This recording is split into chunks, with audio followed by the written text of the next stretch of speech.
Okay, so we are live. It is 12:40 a.m., 7/28, 2024, getting close to the end of July. Going to go over some true crime cases of the week. I want to go over a story from Lynn, Massachusetts about Leeanne Redden, and then we'll cover some of the other cases going on along with the Ashley Benefield case. So let me still on this other computer, so we're going to give this a go. Hope everybody's doing well. Let me try to play my intro, and I'll be right back. Let's try this here. Be right back.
All right. Hey, buddy. What's going on, man?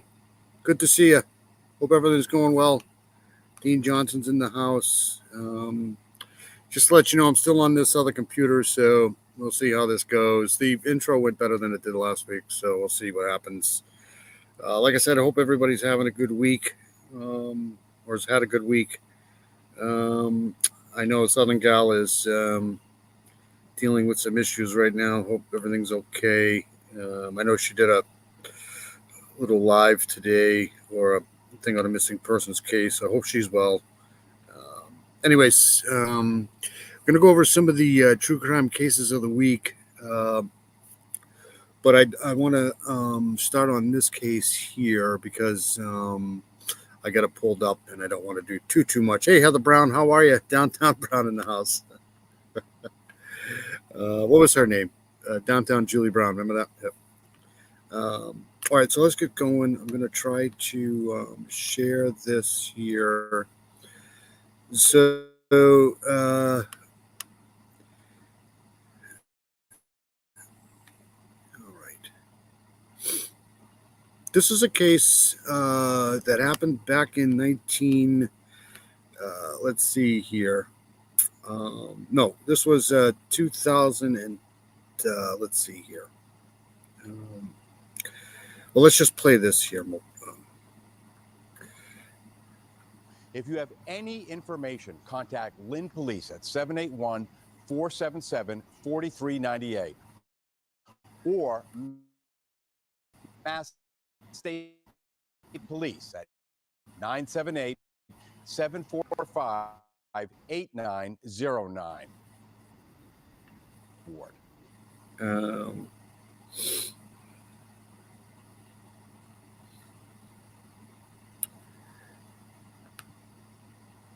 So the big question for Harris now, the first question, is who she chooses as her running mate. There are some names out there, some figures that the campaign is potentially vetting. All right, so okay, this past April, this is the story of the disappearance of Leeanne Redden, and let me get the dates on this here. So this was done back in 2023, November 10th, but this has been going on for over a decade here. So I think it was back in 2013, but I'll get... So the past April marked the heartbreaking anniversary for the Lynn family. So she went missing from Lynn, Massachusetts. And it's now been 10 years since anyone's last seen Leeanne Redden, a free-spirited 37-year-old woman who disappeared a day after visiting her family. So she was visiting her family, and then disappeared. So she had some issues. For nearly her entire adult life, Leeanne suffered from addiction. Her family was powerless to stop its hold on Leanne's life. She went missing. She was a really good person, but it was the drugs that just destroyed her. Leanne's mother recently told, I believe this is Fox 25. Amy Robinson, Leanne's younger sister, remembers their childhood bond. She was a girly girl. She was into the hair and makeup and was into sports and things of that nature. Amy was into sports. So I'll keep reading that as we go along here. Hey, Miranda Lee, how are you? Good to see you. I hope you're well. Hope everybody's well. Let me get out of this here, and I'm going to play. Stop sharing this for a second.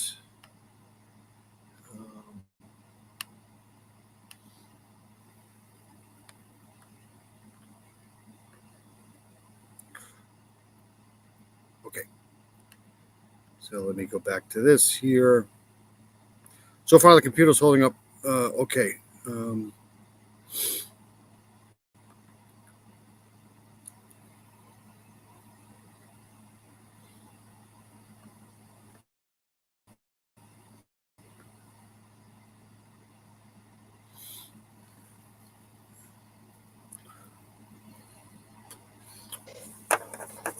Right now, a massive search in New Hampshire that took place all day today could shed.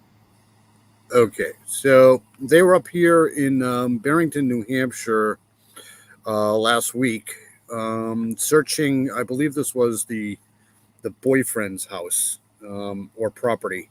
The boyfriend has since been deceased. He's gone, but they were up here along with Massachusetts State Police, and investigators are all over the place up here in Barrington. So let's play this here. Massive search in New Hampshire that took place all day today could shed new light on a cold case out of Massachusetts. Law enforcement searched a property up in Barrington. They were looking for clues. Bring in our Embassy 10's Michael Rosenfield, who spoke to that woman's family. He's joining us live from Lynn tonight with all of the latest developments in this case. Michael. Priscilla, family members were hoping for some answers today, but that did not happen. 2013 was the last time they saw her alive. She was a beautifully tortured soul. She had her demons. It's been over a decade since Leeanne Redden vanished. I hope that she'd be alive, but the real... So this is, I'm basically on a deck, and that's, let's see, that's the inside of the house. That's the screen door, sliding glass door there. Hey, Audrey, how are you? Good to see you. Audrey's here. And I actually said your name right. I have a angelic aura. Good to see you, Audrey. All right, so let's actually let me do this. Hold on a second.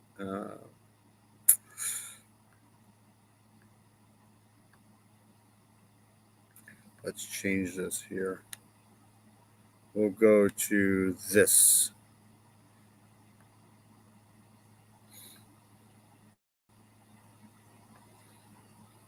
There you go. Is that better? It's always good to see Audrey here. Noe was live. You're on Noe's channel. All right, so let's go back to this here. And I'm going to try to pull up a map, too, to show you where Barrington is. To me says no, she's no longer here. 11 years with no answers. I think she's on the other side trying to let us know what happened, to try and find her, to bring her home for peace. Leeanne, who was 37 at the time, was last seen by her family in Lynn. It was the day before the Boston Marathon bombings. Wednesday, investigators searched a property in Barrington, New Hampshire. Law enforcement confirming the search was in connection to Leanne's disappearance. This is actually one of the best hopes we've had in this long journey. The Essex District Attorney's Office won't say what led them to the New Hampshire property, but Leanne's sisters say Leanne's boyfriend at the time of the disappearance once lived at the site. That boyfriend is now deceased. Investigators tell us the body was not found. And hopefully we can get some answers and some closure for our family and find out what happened to our sister. Leanne's family. Hey, Barbara Hall, good to see you. Barbara Hall's here. I hope Southern Gal's doing all right. I know she's been dealing with some stuff lately. I'm still on the old computer, so I'll try to tick her in a little bit to have something scrolling across the bottom for your son and Flora, but I don't want to push it with this thing because it's very sensitive and very old. It's so fun. It's good to see everybody here. So if you're just joining, I'm going over this case. This person went missing back in, I think it was 2013, and they were up here in New Hampshire searching a property in Barrington, New Hampshire. So they're still on the case. Family wonders if her struggle with addiction, along with the intense focus on the Boston Marathon bombing investigation, may have led to Leanne's case not getting enough attention. So many years later, the mystery continues. Your mind plays these tricks that, somebody that resembles her walks by and you're like, oh my God, or you faintly get a sniff of a perfume, or you hear laughter that's so similar that it's an empty feeling. Investigators tell us they have wrapped up their search up at that property in New Hampshire, and they will not be returning to that scene. We're live in Lynn tonight. Michael Rosenfield, NBC 10 Boston. All right, so let's play this one here.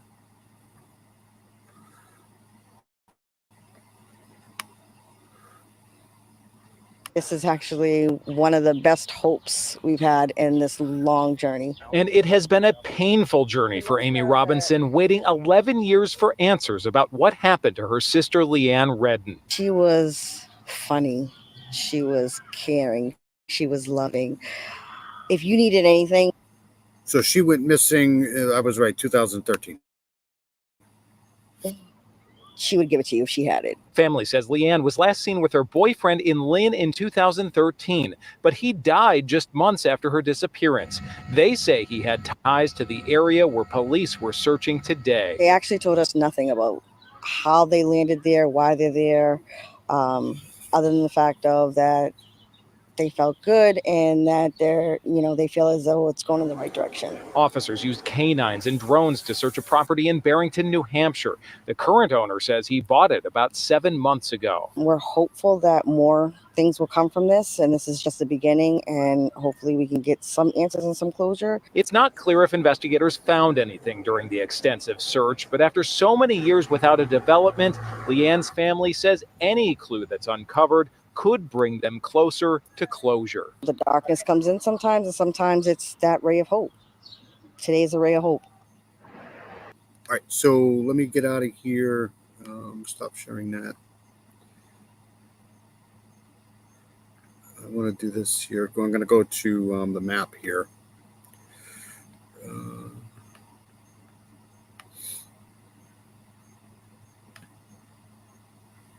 All right, so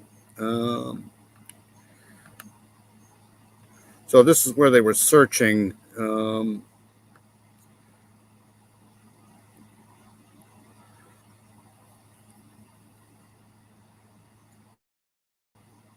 They weren't searching in the lake, but they were searching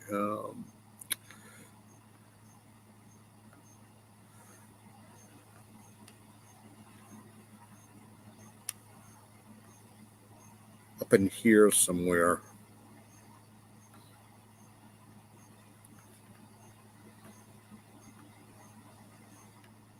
So this is quite a ways away from Lynn, Massachusetts. You're going to have to, let me back out here. You're going to have to go all the way down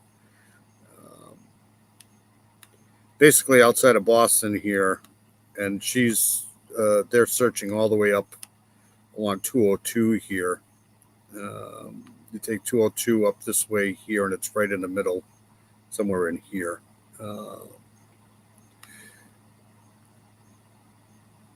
But let me.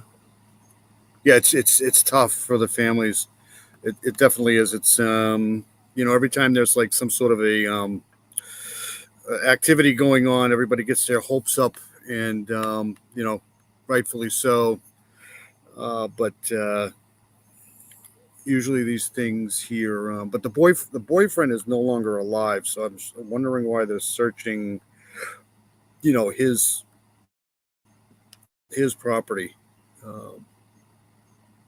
But there's Barrington right there, so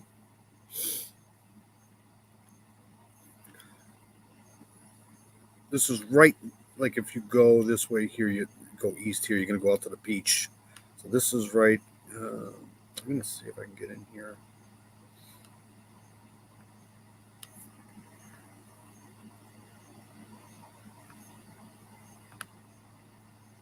So there's the lake there. So they must have been out in here somewhere.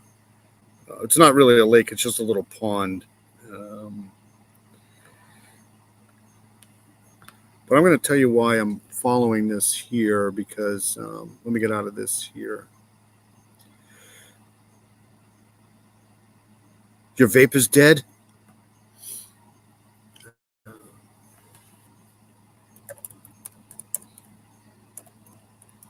Give me a second here.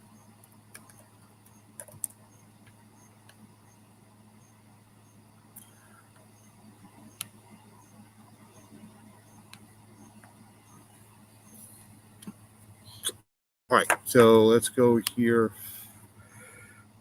I really followed this case, cases like this very closely because of this case here.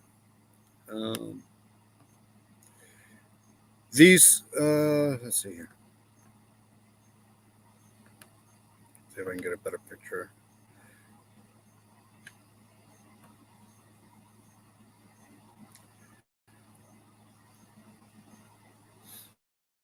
Takes this computer forever.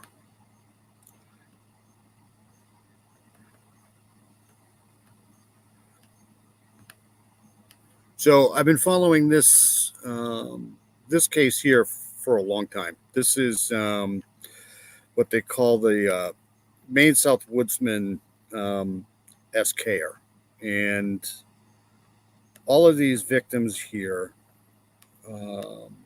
I've done extensive videos on this. I've done, I think, 4 or 5 videos on these victims here. But if you look at the time frame here, I'm not suggesting anything, but I wonder if this person here, Leeanne Redden, got caught up in this here because the MO is very similar. Because let's see here, all of these victims were basically SWs here in Worcester, Massachusetts, on a street called Maine South in Worcester, Massachusetts. So I'm just wondering if, and they all had issues with, drugs and all of that stuff. So I'm just, anytime I hear of a case like this here that is right around the same kind of time frame, my antennas perk up here, because all these victims are basically the same MOs here. And Lynn is not terribly far away from. It's a distance from Lynn, Worcester, Massachusetts. But I'm just wondering if it has anything to do with it. So I follow these cases pretty seriously. All right, so I'm going to go back to something else here. I want to play one more on this here.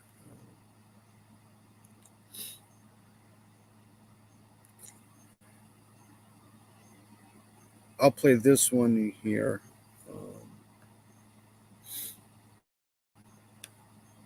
And then I'll. All right, so let's share this. It's taking me forever to get from screen to screen. I apologize for that, but it's because of this computer. It's just really slow, and I don't want to screw anything up here. So I'll play one more of these, and then I'll go on to something else here.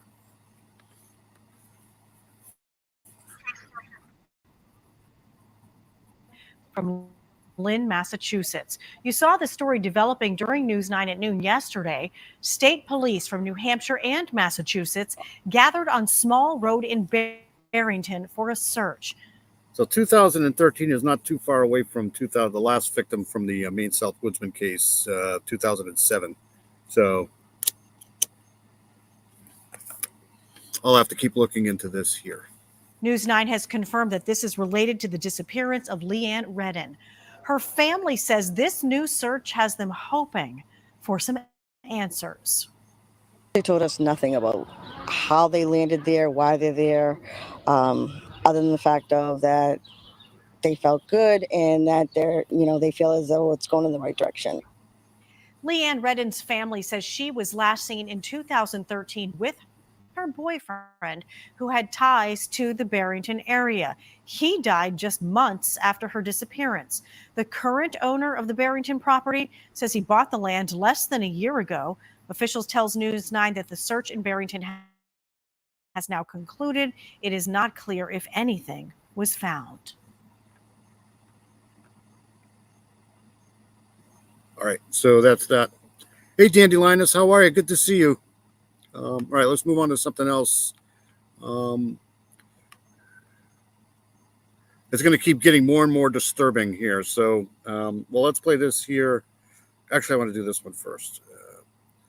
So if anybody knows me, I've been following this horrific case here for a while now. Now they're charging these. This is going to be a little disturbing. So I just want to point that out first. This is regarding this. I think she was 12 years old. Hold on a second here. From Pennsylvania, and they're going to try to get the DP in this case here. But let's start with this one here. This is regarding the case of Melinda Hoagland. She was completely just horrible case here with the two people that were responsible for her. They basically just horrible people. So let's so they want to start changing some laws here. Whoop. Makers say that they have been pressing to develop a statewide database on those convicted of child abuse. They have passed legislation, but there have been delays. Just today, the state responding to our inquiries, say a new system allowing for case management coordination and enhanced decision making, both at the state level and between county and children and youth agencies, may be online. Hey, Anna, how are you? Good to see you. Anna Lissette's in here.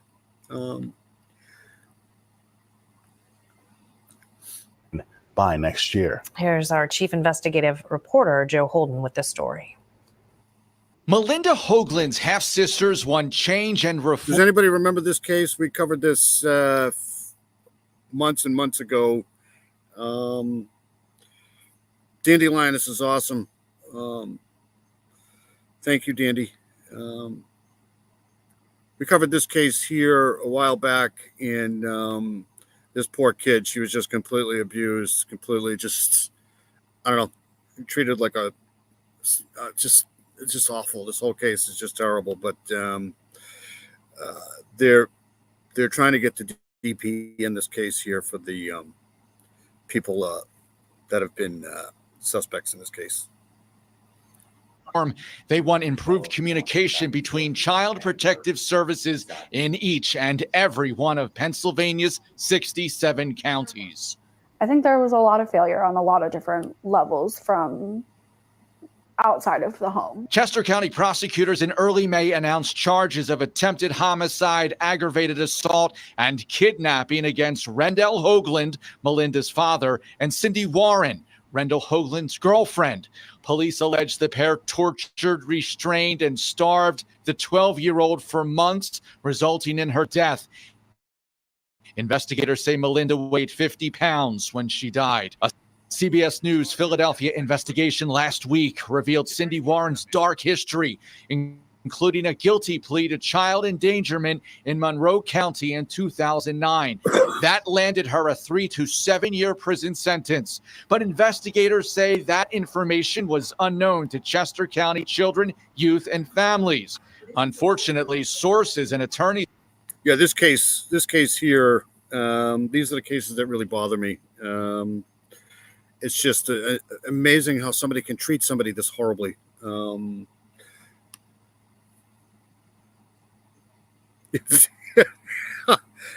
you want, Anna, if you want to be a mod, let me know. I got, I think 185 subscribers and I have probably 185 mods. So I do that because if you got channels you want to post in here, go right ahead. There's a lot of other great creators out there like Southern Gal. So if you have a channel, just let me know. Feel free to post them in here. This case makes me sick. This case here is just kind of similar to the whole Adam Montgomery case. For the family, say there were additional missed warning signs, including this 2020 custody order. She weighed 50 pounds. She was down to 50 pounds. This little kid, just amazing. Which severely restricted Cindy Warren's contact with Melinda, as well as notification from the Coatesville School District to Chester County children, youth, and families about welfare concerns. Plus, statements Rendell Hoagland allegedly made to police that CYF contacted him by phone only and never came to the house. I am sort of in a disbelief that there's no database for prior. I know there's a lot of other great creators out there. That's why I do this, because, the more we get some of these cases that nobody talks about or very few people talk about, some exposure, that's great. There you go. Thank you, Dandy. I didn't know Anna Lissette had a channel. So I'll sub to that. I just don't know if I'm going to do it right now because I don't want to screw my freaking computer up. But I'm definitely going to sub to you.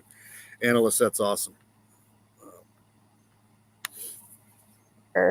What I would call predators to register. But in 2014, Pennsylvania lawmakers passed measures calling for the implementation of a statewide child abuse database. But 10 years after the fact, it has yet to come online. We asked the State Department of Human Services for an update. To hear also that there had been a history of abuse from Ms. Warren, and that troubling. Because I know, the suspects in this case or any one of these cases, they're definitely responsible. Thank you, Audrey. Thank you so much. Everybody does. I just try to do, what I can do. But there's other great channels out there. There's a mom. There's Frankie, the think tank. She does great work. True Crime Web. Yeah, True Crime Web is just fantastic. You don't have a channel? Hey, Karen Lee, how are you? Karen Lee's in the house. I think Karen Lee has a channel too. I don't think so. That the systems failed her and that the adults failed her. And, hopefully we can find legislative solutions to work on that. State Representative Donna Bullock chairs the Children and Youth Committee for the Pennsylvania House. She and her colleagues recently advanced House Bill 321 out of committee.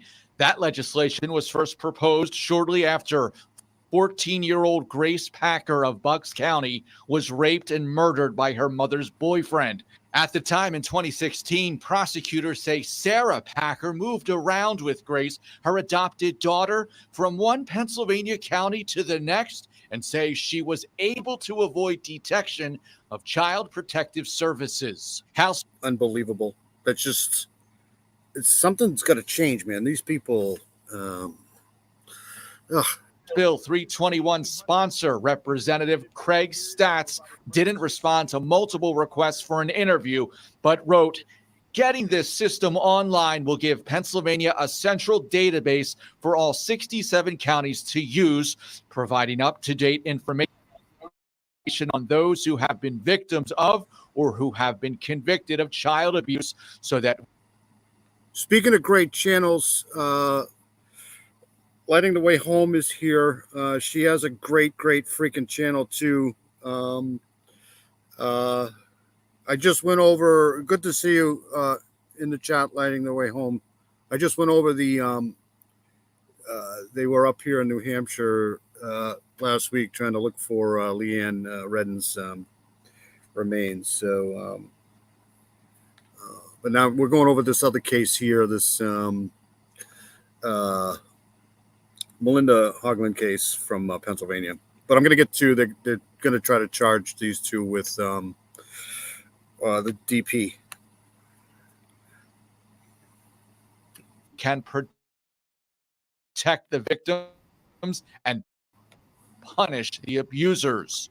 It's important we get that system launched because it would allow for the different county offices to coordinate with each other. That was almost 10 years ago in this case with Miss Melinda Hoagland, that there were red flags, or there were cases of abuse in other counties that did not follow the perpetrators of abuse and weren't acknowledged in other counties, or were missed or overlooked. Melinda and her family lived in State Representative Dan Williams' district. You've got real bipartisan agreement in terms of connecting 67 counties communicatively so that these kinds of things don't happen or don't continue to happen, or at least place a barrier of protection around children so that it doesn't happen as frequently. At an event on Monday, we caught up with Governor Josh Shapiro and asked him about the Hoagland Thank you, Karen Lee. Investigation. We need to have a system. Like I said, I can't stress enough, if you guys know of good, channels, Frankie Rose is great. Mind of Monsters is great. The Think Tank is great. They're all great channels. Southern Gal is fantastic. Southern Gal does really good work. Arctic True Fox, feel free to post them in here because, like I said, the more we get the word out, the better, for sure. In Pennsylvania that allows counties to talk to one another and share information. And that's exactly what we are building in our administration and what we're working on with lawmakers who want to see the laws change. The main thing we're looking for is change. Attorneys Alexandria Crothamel and Tom Bosworth represent Melinda Hoagland's estate as well as her half-sisters. They say they've been in touch with Governor Shapiro's office about reform. We're trying to get a law passed. So they're just getting into the politics of this whole thing. Just freaking do something. It's just, in my opinion, the whole system needs to be changed because these people just, for one, they shouldn't be in charge of children. And two, there's just too many red flags. I mean, this child was down to 50 pounds. I mean, that's gotta, say something, right? All right. So I'm going to go to the other, hold on a second. Like I said, I'm trying to be very careful with this computer because this computer sucks. And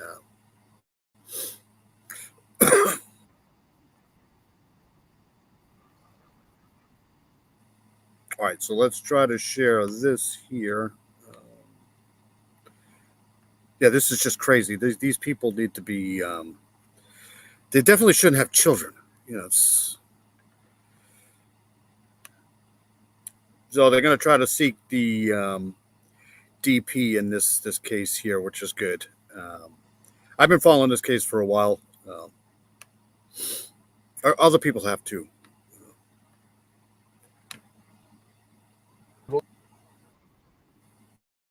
That of a 12. I mean, look at this kid. It's just awful. We're following new developments in this case on your News at 5. Our investigative team has followed this tragic story for months now. Prosecutors call what Melinda Hoagland's father and his girlfriend did torture. And now they're joined by Melinda's family as they seek justice. I'm Yuki Washington. I'm Jessica Cartalia. Both Rendell Hoagland and Cindy Warren face first and third degree murder charges. So this is going to be triggering for sure. It's triggering for me for sure, because anytime it, involves children like this, it's just, it's just deplorable. It's a horrible thing. I don't understand it. I just don't. Chief investigative reporter Joe Holden walks us through what happens next in this case. And we do want to warn you, some of the details are very disturbing. Good evening. We have to warn you, some of the details released today by prosecutors are very difficult to listen to. They say 12-year-old Melinda Hoagland had sustained so much torture and abuse over years that she was programmed. In their words, prosecutors say programmed not to report it. Investigators say Rendell Hoagland and Cindy Warren unleashed years' worth of so much torture and terror on 12-year-old Melinda Hoagland. They're now pursuing the death penalty against the couple from the Coatesville area. Melinda was struck in the face so badly that she had to be held home from school because. Hey, the Real Dragon, how are you? Good to see you. Thank you, Dandy. Yeah, this is definitely triggering. This is, you just want to. Sometimes you just want to take the law into your own hands when it comes to kids like this, man. It's embarrassing. These people are just embarrassing. Makeup would not cover up her injuries. They forced her to do endless amounts of chores. They forced her to do endless amounts of exercise, all while berating her and calling her an idiot. Melinda died in early May, arriving at the hospital weighing only 50 pounds after detectives say she was unconscious for hours. Over the course of an extensive CBS News Philadelphia investigation, we uncovered missed red flags. Melinda had been removed from school by Hoagland and Warren. And because her own mother wasn't able to care for her due to a serious illness, Melinda ended up in the care of Cindy Warren, a woman who had been convicted of child endangerment in 2009. There were even court orders barring Warren from being arrested. Yeah, I do know Karen Lee does great work on Twitter. She's definitely an advocate. Karen's awesome. Karen Lee's an awesome person. But this cases like this, man, this is just, I agree with what Dean said here. The worst possible. I mean, you can't think of a worst possible punishment for these people. You just can't. Look at her. What did she do? She didn't do anything. Just trying to live her life. It just sucks. Around Melinda for extended periods of time. Attorneys Tom Bosworth and Alexandria Crothamel represent Melinda's estate and her 3 older half-sisters. They are very upset to hear the extreme details that were released today, but at the same time, they want justice for Melinda. So they're torn between supporting their sister and dealing with their father. They're pushing for the creation of a database that tracks child abuse offenders, given Cindy Warren's history. These folks were only allowed to be in this environment with this child only after repeated failures by the very people who are responsible for the welfare of our children. Now, neither Cindy Warren nor Rendell Hoagland have commented about the allegations they are facing. They are both due back in court late next month for a preliminary hearing. Outside the Chester County Courthouse, Joe Holden, CBS News, Philadelphia. All right, Joe, thanks. We will stay on top of this case, and you can learn more on Joe's deep dive investigation into this case on cbsphiladelphia.com. Okay, so let me play this here. Hold on a second. I want to play a little bit of this here because this is basically the press conference.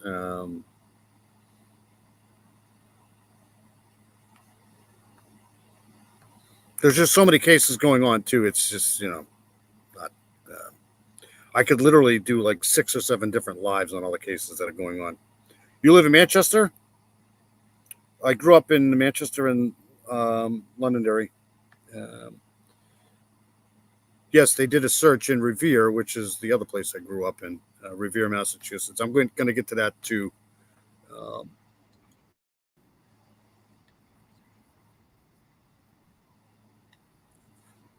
Okay, hold on. Let me share this. This is the press conference on the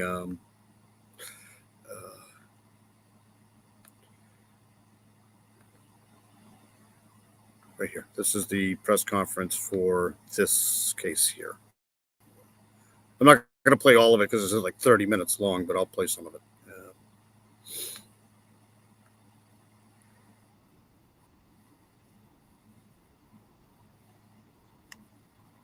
The death penalty in this case.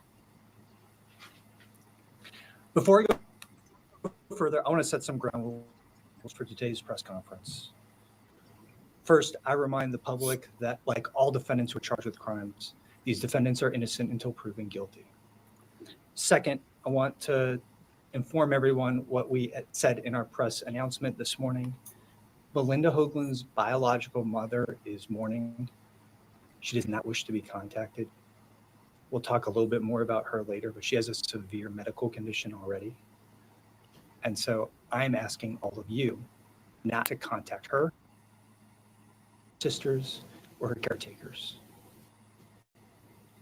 Third, I want to remind you that I have certain ethical responsibilities as I stand here before you today. And so one of those things is I can't really talk substantially about any defendant's prior criminal history, if they have any. I can't talk about statements that any defendants gave to police, if they gave statements. So please don't ask about them. There may be information in the affidavit already. You're free to use that information as part of your stories and part of your... You definitely should, Heather. I'd definitely watch it. Yeah, the whole Harmony Montgomery thing is, it's just failure on so many freaking levels there. I don't think she's in Revere, Mass, though. It's just my opinion. And, the guy was such a piece of shit. Adam Montgomery is just a piece of dog shit. He probably doesn't know where she is because, he was probably so, pumped up on drugs. He probably doesn't know. He's just that guy, Adam Montgomery. You just can't say anything positive about the guy. He's just a horrible person. Reporting. And so with that, I'm going to warn everyone that what I'm going to get through and what I'm going to describe is truly unimaginable. It's difficult to hear. It's trying to process. And so now I'm going to set forth and try to discuss the indescribable. As I get into that explanation, I have to also first actually step back and say, I'm joined by a very small part here of an incredible team. So to my left is First Assistant Erin O'Brien. She's the lead prosecutor in this case. She's spent decades working child abuse cases and has an incredible amount of experience in this field. We would not have gotten nearly as far without her leadership and her teamwork as she worked with the Chester County detectives. Next to her is Chief Kurt Martinez from the West County Police Department. His officers, as well as some surrounding officers in his township, responded to the 911 call and immediately did everything in their power to get Melinda the medical care that she needed. They were just called too late. But I'm very grateful for Chief Martinez and his partnership. And to Chief Martinez's left is Ben Martin, Chester County detective, who's the affiant in this case. So the affidavits that you have been put forth by him. To my right is the management team at the Chester County Detectives who helped oversee all the detectives who worked on this investigation. And when I tell you practically every detective in my agency worked on this, it's not an exaggeration. We have computer forensics detectives and civilians who comb through image after image with the help of the child abuse unit detectives. Ben did not work on this case by himself.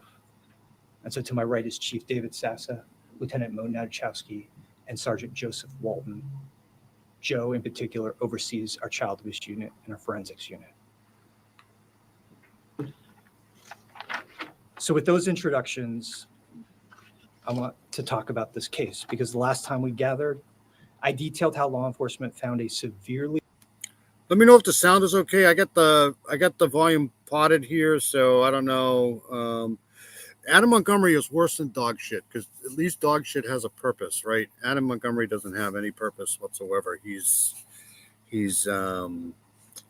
just he shouldn't be anywhere near children on the street. He's exactly where he should be.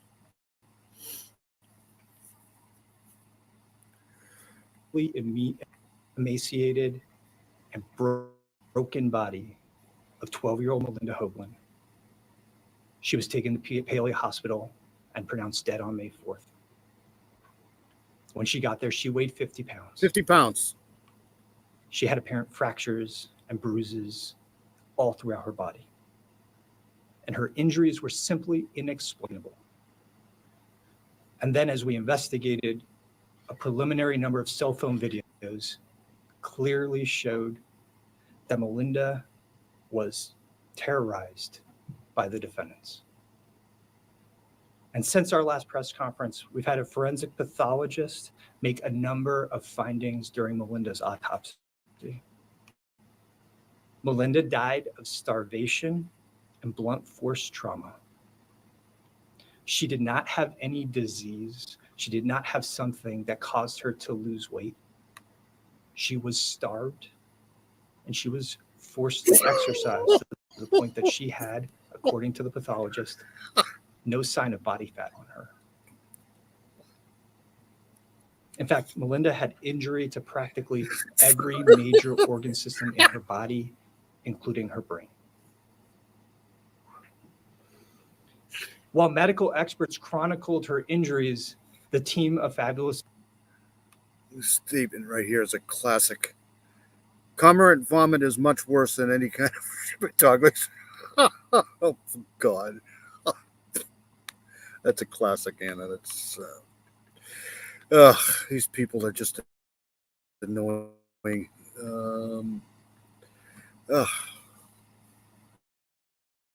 Detectives here went through and parsed through incredible amounts of data. This was data from cell phones, blink camera videos, and other sources. They found over 450 videos of evidentiary value, hundreds of still images of evidentiary value, and text messages of evidentiary value. The evidence shows. The problem is some of these people that do this stuff actually think it's okay. They actually think that this is the way to raise your children. It's just there's got to be a better way. You know, there's got to be a better way to report this stuff and to get, these kids help, because I'm pretty sure this wasn't just something that happened yesterday. This has probably been going on for a long time in this poor kid's life. It's just, there's got to be a better way. There just has to be. That these defendants communicated regularly about how they were going to terrorize Melinda. She was subjected to physical and psychological torture. Ugh. And as someone who has reviewed just a small fraction of these photos and videos and text messages, I will tell you that it appears that Melinda was reprogrammed to accept abuse as part of her life. She would not report abuse because she was afraid of being beaten even more fiercely than she had been before. The physical punishments spanned a really wide and torturous gamut. On multiple occasions, Melinda was struck in the face so badly that she had to be held home from school because makeup would not cover up her injuries. Oh my God. And makeup was regularly employed Ugh. in order to cover up lesser injuries. And when Melinda was 11 years old, she suffered from rug burn to her face so severe that could not be covered up by makeup that she had to be held home from school for weeks. On top of that, she was subjected to other types of strange torture. She was chained to furniture. She was forced to run in place. She had been forced to do push-ups for hours on end. She was forced. See, it sucks because a lot of these kids, unfortunately, this this stuff happens throughout their childhood, and they get to a point where they think this is normal because they don't, it's not until they get into school and they go visit other people's homes, other people's houses, realize that this stuff isn't normal, and then they start saying things. And I think, in a lot of ways, it probably happened in the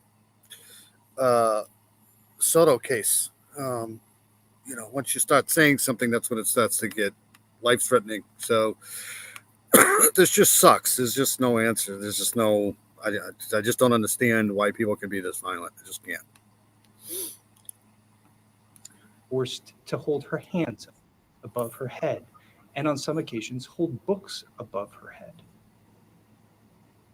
The level of exercise that they placed on Melinda must have caused her prolonged pain. And in fact, we believe that in some instances, they caused stress fractures to her body. Oh my God.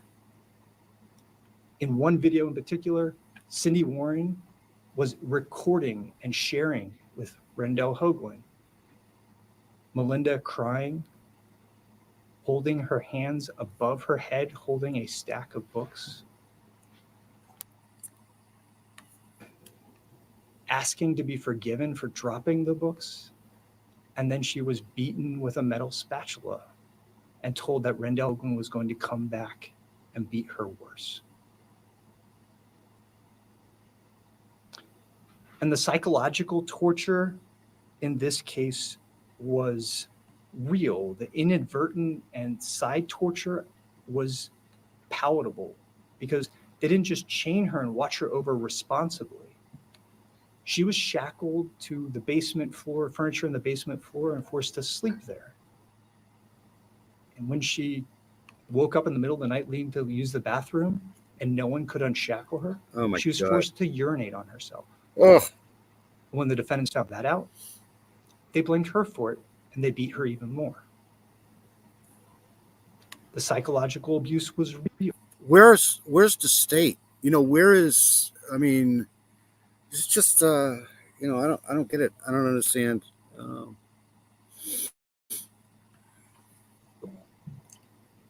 They belittled her almost daily, it seems. They told a child that they were going to kill her. They forced her to do endless amounts of chores. They forced her to do endless amounts of exercise, all while berating her and calling her an idiot, saying that she was worthless. When in fact, this little resilient girl, while enduring all of this, was excelling at school. Just months before her death, she was placed in honors classes by her cyber school. I can't do this anymore. This is making me very angry. It's just, so there you have it. I mean, they're going to go after them with the death penalty here, or the DP, however you want to call it. It's just, you just want to get angry. You just want to. I just don't know why nobody was saying anything and why people were keeping this quiet. It's just terrible. It's just you just can't make this stuff up. All right, what am I going to do next? I want to go to this case here. This hold on a second. I want to go to I'll keep following that case. They got numerous amounts of evidence on these people here, so if they're going to go after the DP, they're probably going to get it. But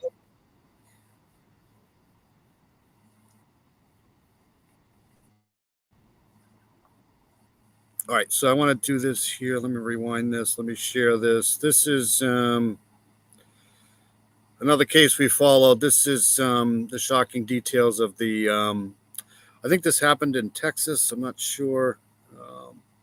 No, Georgia. All right, hold on a second. Let me share this.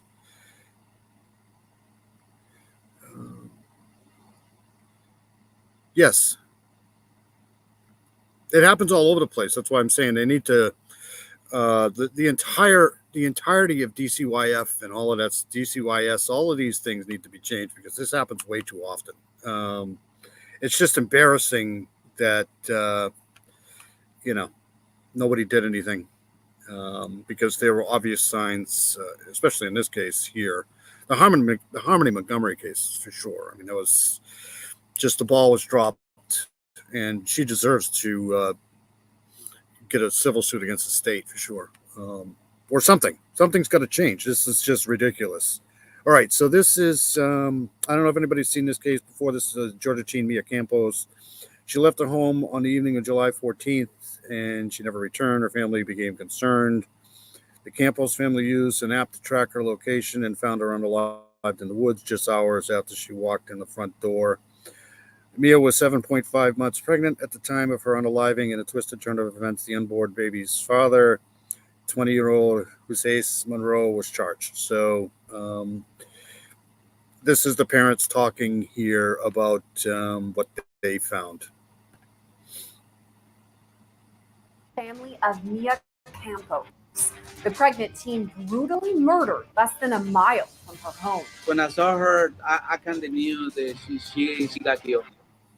And now the 16-year-old's ex is charged in both her murder and the murder of her unborn child. Do you believe he is the one who killed your daughter? Yes, I believe so 100%. Now, we're hearing about the moments Mia's family found her body and the alleged killer's reaction. But he was just standing right there. I didn't see no emotions. I didn't see no anger. I didn't see no. So I'm sorry if I'm not responding to a lot of this stuff here, but I'm trying to be very careful with this freaking computer because it's really bothering me. But I saw something up here. Oh, that sucks, Heather.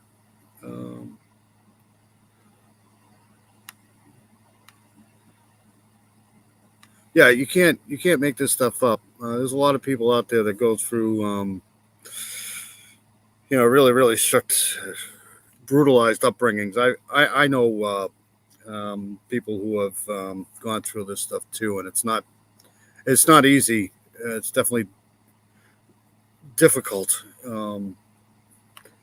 But when you have a 12-year-old that's down to 50 pounds, I'm gonna have to look that up because that seems way low as far as a weight. Somebody should have been able to catch on to that. Crying, and I was like, something's not right here. Plus, a former Georgia prosecutor's reaction to the case and predictions It's Yoda. for the future. Let's be honest. Baby Yoda. There are evil people in this world. Sometimes with evil people, that kind of obligation is enough to be a motive for murder. July 14th started as a normal day for Mia Campos, a 16-year-old girl who lived with her family in Loganville, Georgia. My wife, she spent almost all Sunday with Mia. They went to the mall. They went to eat. That actually happened to us. Braxton Smith. I'll have to look that up. Probably. My youngest daughter was at daycare and she must have fell or something, and like her eye was black eye, and daycare didn't report it. So, my wife took her to the ER to get her eye checked out, and somebody at the ER saw that and called it in. So we had the DCYF here all just and once you get them on your case, it's really hard to get them off your case. But I had a good lawyer, so but I understand why they do stuff like that. I definitely do. But it seems like when they miss cases like the Harmony Montgomery case and this other case in Pennsylvania, it's something needs to be changed for sure. I mean, I don't have any answers, but when you see a 12-year-old at 50 pounds, it's not good. Breakfast, they want to eat, and then I mean they came home like normal, but they spent all day together, and everybody was happy. That's Edward Campos and Miriam Zarate, Mia's parents. I sat down with them to learn more about their daughter. Well, her personality was like she was happy all the time. She liked to dance, she likes music, and she went to school for artists, from school for a little bit when he was 4 or 5 grade. Dandy's an awesome person. She's always in these chats. She helps out quite a bit. She's just a great person. Nothing but respect for Dandy. Yeah, it's just I do this shit, but it's not like I want to do this shit. When it comes to children, or anybody really, but children, it really gets on my nerves because I have 3 kids, and I just can't go on and on about the gore details about how this poor kid went through all of this shit. It's just, ugh. But when she grew up, she was more into the music, because back in my day, I used to be a DJ. So she was following my step, and she played a couple of, here in Atlanta, a couple of times, like a birthday, like a quinceañera, and she was really good. I mean, she was a happy girl. I mean, she didn't have no problem with nobody. So she was a good person. She had a good heart. Though Mia was only 16 years old, she was already 7 months pregnant. Well, we found out when she was pregnant. My wife, she was the one, she got pregnant. First, we was kind of upset because 15 years old, it's like it's normal. It's not normal for kids, to get pregnant at that age. But I was angry. I was upset. But 2 months later, This poor family just absolutely another one of those cases here where this person just got involved in the wrong piece of dog shit. later, when I see the belly, is getting bigger and bigger and bigger, I just fall in love with my grandson, and I told her, I mean, you know what, mija, you got our support, like a parents, you got 100% support, from your mom and myself. And it's like, don't worry about it. I say, you don't need anything, nobody, you don't need anything else from nobody. I said, you be good. Everything is good. Everything's going to be fine. Mia grew up quickly when news came that she was pregnant to name her future son, Sebastian. Was she excited to be a mom? Yes, she was very excited. She already had clothes for the baby. She went shopping all the time, because before, she went to buy makeup, and she goes to run to buy makeup. But after she knew she was pregnant, it's like her life turned around to be a mother, but she was ready. She was real happy. I mean, she was already 7 months. She was waiting for her baby. After a day of shopping with her mom, Mia left her family's home late in the evening of July 14th. But the thing is, that's when she went out the door, it was around 10:30 at night. Why? I still don't got that picture right, why she left from our house at that time. And I mean, the only thing I can think that Jesus called Mia to, hey, I meet you here. And because if you can see on the camera, Mia leads to the house like she was happy. She was not upset. Mia's family shared this ring video with me, the last known video of Mia. It shows her leaving the house and everything seems normal. I think Dandy needs her own channel too. Thank you, Barbara. Barbara's an awesome person. Barbara's going to get answers pretty soon here, hopefully. But I think that Dandy needs her own channel. Dandy's great.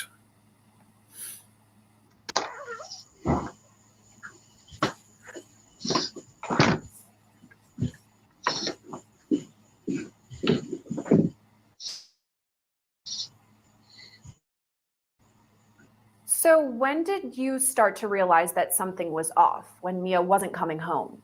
It was probably around let's say 10:45 by 11:15.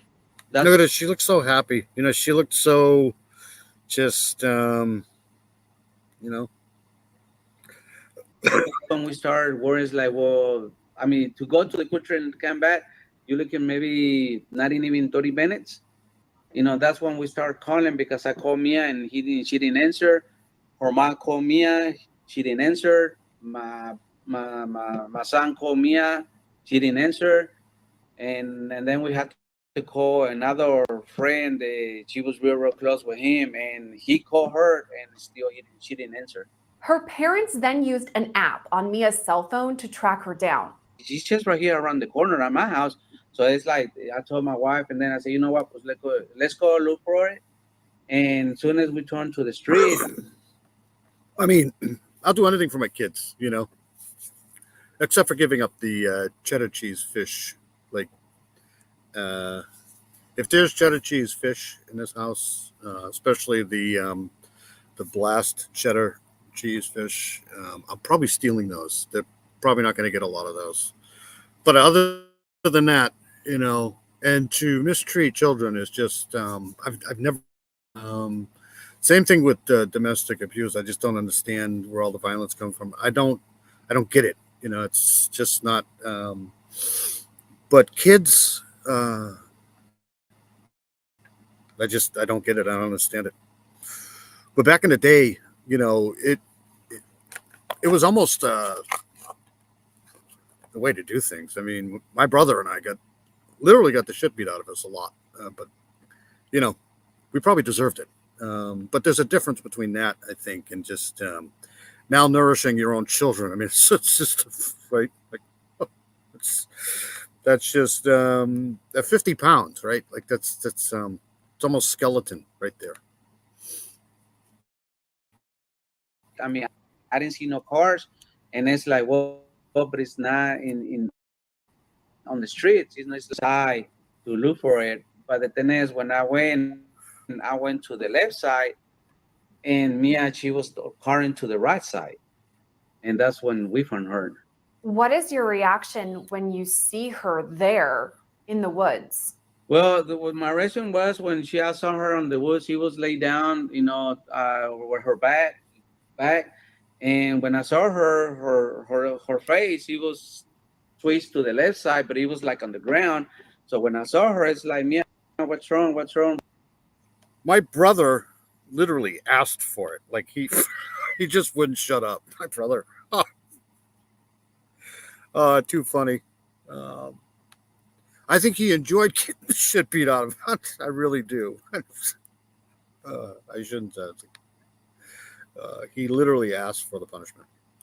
Up, and that's when I grabbed her, you know, her head, and I turned around real slow, and I started, you know, doing CPR, but it was too late. She was already passed away, because and then I put, you know, the fingers on her neck. I didn't see no pounds, and somehow I cracked the heart hurt, and I feel her hands, and she was already cold. So it's like, man, my baby's gone. You know, my first reaction is like, God, I put her in your hands. That was my first reaction because I knew she was already gone. You know, and look at that. I mean, it's just that's why I do this shit. The victims' families. You know, it's just it just sucks. it was. I can admit, I still got her picture when I found her. You know, and it hurts. You know, it was my baby. It was the last. I got 5, and she was the baby. Early on, Mia's father says he knew it was too late to save his unborn grandson. Was there any thought in your mind that potentially the baby was still alive? When I was trying to help my daughter, my wife, she went beside me, and she was trying to grab her belly to see if we had any movements to the baby, but everything, it was already.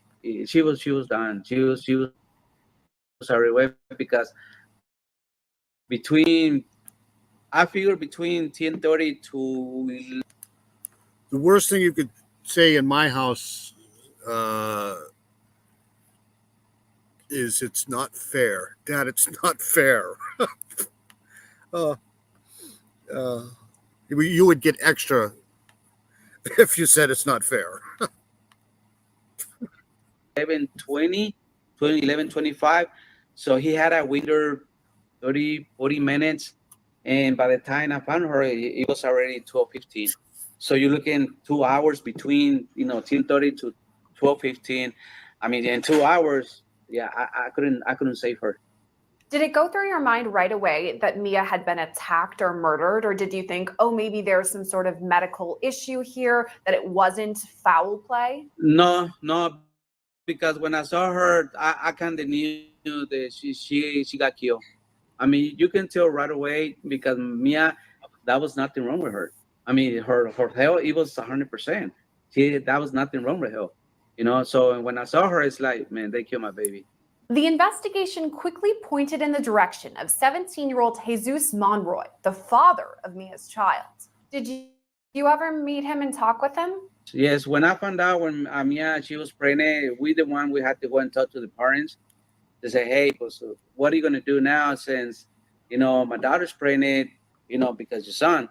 And they said, well, according to his father, said, hey, you know what, I'm going to go ahead and take care of everything. You don't have to worry about it. I'm going to go ahead and take care of the doctor's bills.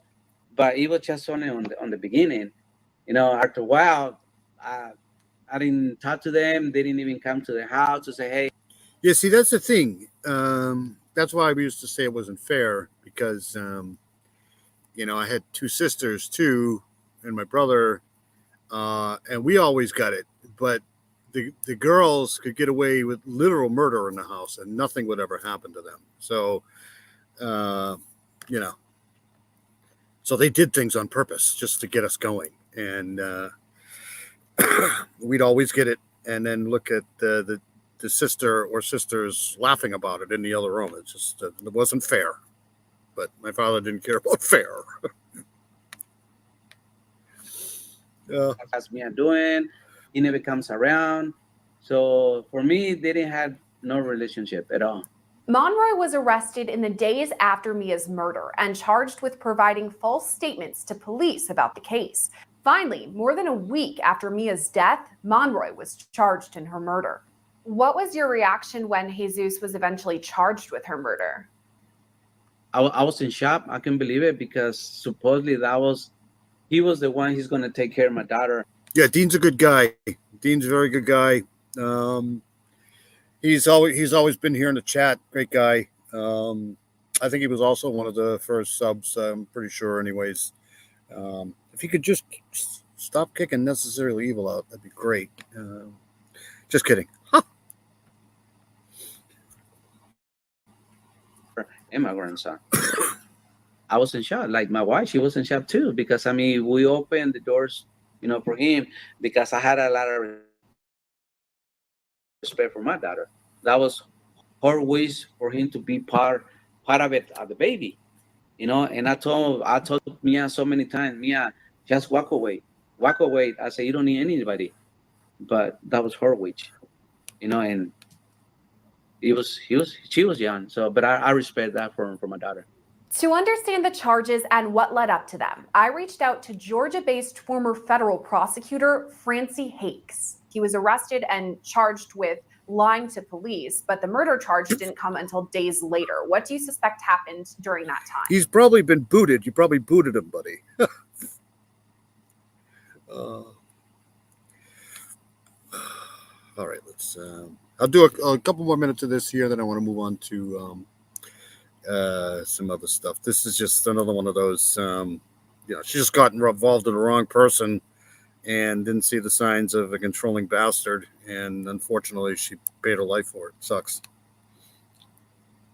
Well, I have a feeling there was cell phone evidence and or forensic evidence. So we know that her family was able to track her after she went missing by finding her phone, by locating her phone, and that's when they discovered her body. My guess is that almost immediately police started pinging the towers, the cell towers, that her phone would have been pinging off of to see, while her phone was pinging on that tower, who else's cell phone was in the same vicinity at the same time period that they probably have already established that she was murdered in. And so I assume that it was only a few days it took them to probably get that cell phone data. And immediately he became a suspect. I suspect they tracked his phone. And that may very well be the evidence that put him at the scene. But there could have been other evidence besides that. Who knows what was on her phone?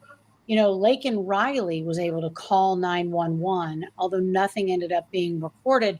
But you have to think this day and age, if someone's in danger, they may very well have been able to record something on their phone or call out and record to 911. So we don't know what sort of evidence there might be of that. But I have a feeling it was, given the speed with which they did it, it wouldn't have been something like DNA. I have a feeling it had to do with cell phone tracking data. All right. So it's always going to be about the victim. You know, for me, it's going to be, all right, let's go move on. I want to, let's see here. What am I doing? All right, let me, let's see here. I'm going to play this here. So I'll try to pull up a map too, because I'm pretty familiar with Revere, Massachusetts. It's quite a bit, actually. If you ever find yourself in Revere, Massachusetts, you got to go to Kelly's Roast Beef. Just all right. So let me share this here.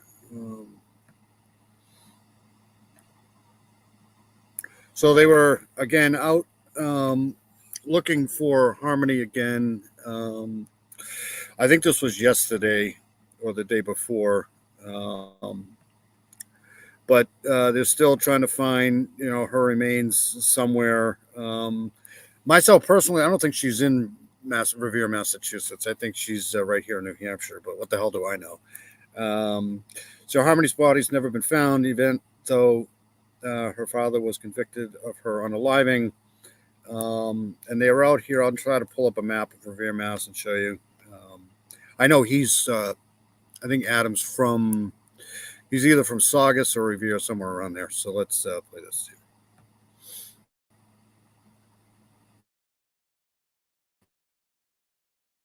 Is coming together today to search for the remains in the first year of a more than 50-year prison in the search to bring Harmony home. WBZ's Beth Germano is live in Saugus, where volunteers are giving their Saturday to a family trying to get closure. Hey, Beth. Well, these volunteers said they feel compelled to help to finally bring Harmony home. Investigators have been trying to pinpoint where her remains might be based on her father's movements they've been able to track. But that is many, many miles, including this reservation. So guys, let's get in the line. Volunteers fanning out through growth and brush in the Rumney Marsh Reservation on the Revere-Saugus line, compelled by one mission: to find a little girl they never personally knew. It was a story. This poor kid, you know, it just, you know, there probably isn't a day that goes by that I don't think about this whole situation. The whole, maybe it's because it happened right here in my backyard, really. But this poor freaking kid is it's just awful.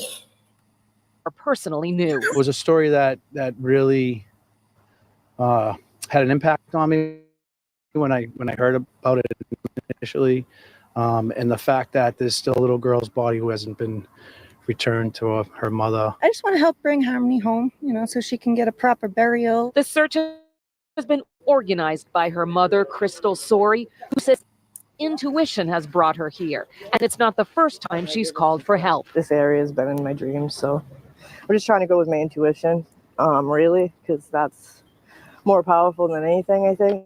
Harmony's father, Adam Montgomery, was convicted of her murder back in February. The little girl was reported missing in 2021, but authorities believe he killed her nearly 2 years earlier and disposed of her remains. A U-Haul truck they say he rented was pinged on the Tobin Bridge at one point, and Montgomery is from... It's the only power he has left, you know, it's the only That's the one piece of control he still has left in his life. So why would he give it up? But this mother and these volunteers refuse to give up. The mock, any would be something that you think would be helpful, any type of evidence. Using pink markers for anything that catches their attention. While investigators are not involved today, they have also searched these marshy areas without success. It's time to bring her home. It's been too long. And volunteers say that is what motivates them today. If it was my kid, I would want everybody out here looking, and that other people would too. And you can see how thick with brush and deep woods this area is. That makes it very challenging. Crystal Sori says she is grateful for all the volunteers. Cold. Reporting live from Saugus, I'm Beth Germano, WBZ News. Uh-oh.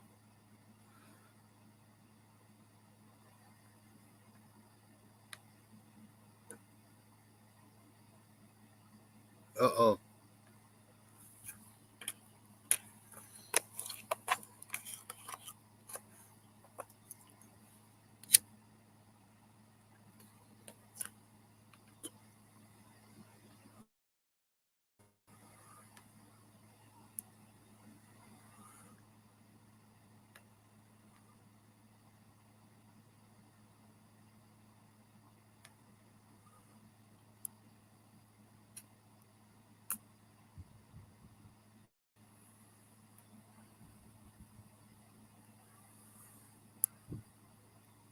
Okay.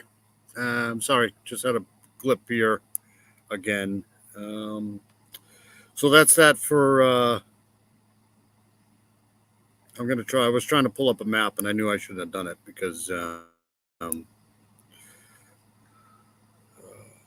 right, so I'm going to go to hold on a second. I want to play this here.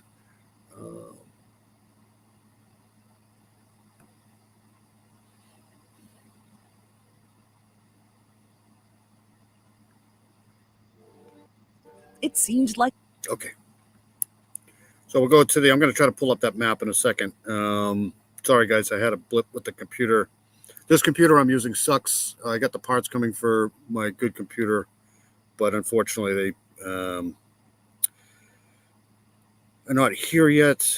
All right, so we're going to go to this here now with Ashley Benefield, the Black Swan case. This is her interview that she did, I think, a couple days ago. I've been covering this case for, I don't know, about a year and a half, right before she tried to do the stand your ground dismissal back. I think that was in the fall, October of last year. That didn't work out for her. So we'll play this here. She's accused of unaliving her husband. She's claiming it's self-defense. And I'm pretty sure on day 3 or day 4 of the trial, well, we'll go over this. So.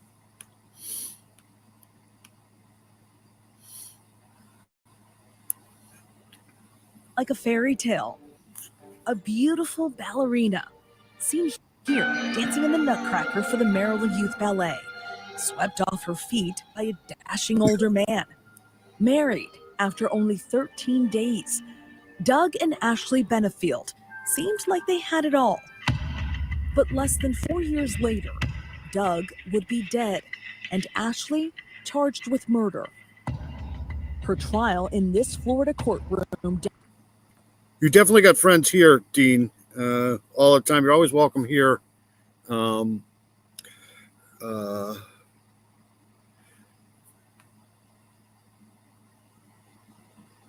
right, so what am I doing now? I'm going to go back to this here. Dubbed the Black Swan murder trial. The only person standing in your way is you. After the movie starring Natalie Portman. Because of your ballet background, some people have labeled you the Black Swan. Yeah. I think what it comes down to is that the Black Swan has a catchy ring and it sensationalizes my life and my situation. And so they ran with it.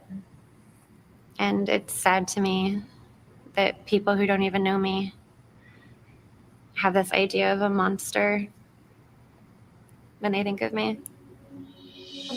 Doug and Ashley met in 2016 at a political event. They instantly connected despite their 30-year age difference. Doug was a recently widowed father to a teenage daughter, Eva.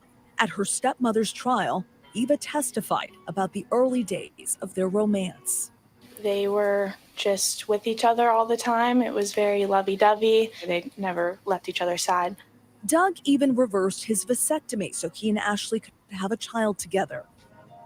But their whirlwind romance started to crumble. The ballet company they started together failed. Soon, their marriage fell apart. Ms. Benefield was alleging that Doug had been violent toward her. She alleged that he had hit the dog, fired a gun into the ceiling. The biggest allegation was that he was poisoning her and their child in utero with heavy metals. In text messages submitted as evidence, Doug admitted to shooting a gun in the home, writing, "I shot the gun. How many times did I tell you I was having a nervous breakdown?" And punching their dog after an argument about his daughter. "I punched the dog because you got me so mad, like you wouldn't stop about Eva. Always Eva." Ashley sat down exclusively with 2020 co-anchor Deborah Roberts just before her trial began. How are you doing? It depends on the moment. Yeah, there's good days and rough days, good moments and rough moments. You haven't spoken out before. Why did you decide to talk now? Yeah, she was much younger than him. Just in my opinion, I don't know why I've been following this one in particular, but this is intriguing for me. This case here, but she was much younger than her husband. I relate to doing it for other people because I know I'm not alone in this. There are women all over the country, all over the world who have gone through or are going through hard situations behind closed doors until you have been there or it's someone that you know and care about. It's not something that you think about. While pregnant with the couple's daughter, Ashley moved to Florida. Doug's former attorney testifying Ashley didn't tell Doug when she had the baby. Gosh, we didn't know for a good 5 or 6 weeks after she was born. He only found out when Ashley filed a restraining order. And so on May 6th, I saw that Ms. Benefield had filed a petition for protection against domestic violence. And in that filing, there was, she identified the birth date of the child, as well as I think the child's name, which is the first time we learned about that too. Okay. In opening statements, prosecutors claiming Ashley wanted Doug out of her life so she could raise their daughter alone. This case is about a woman who very early on in her pregnancy decided she wanted to be a single mother. When there was no other option, she shoots him and kills him and claims self-defense. But Ashley's attorney countering that she was trapped in an abusive relationship. Doug Benefield was a manipulative, cunning, and abusive man who absolutely insisted on control. Doug's cousin Tommy also sitting down with 2020. I'm here today to tell Doug's story because he's not here. We want to tell the truth. We want to acknowledge his flaws, his mistakes like he did, but we want him to be remembered for the great human man that he was. Things came to a head on September 27, 2020. Doug was helping Ashley load a U-Haul at her mother's house. They were planning on moving to Maryland, with Doug living separately. According to court documents filed by the defense, Ashley says Doug struck her, hitting her on the side of her head, and then tried to keep her from leaving the room. The clinical psychologist who had previously evaluated Ashley and Doug testifying. When I saw her after the incident, there was edema, sweat swelling on the side of her face.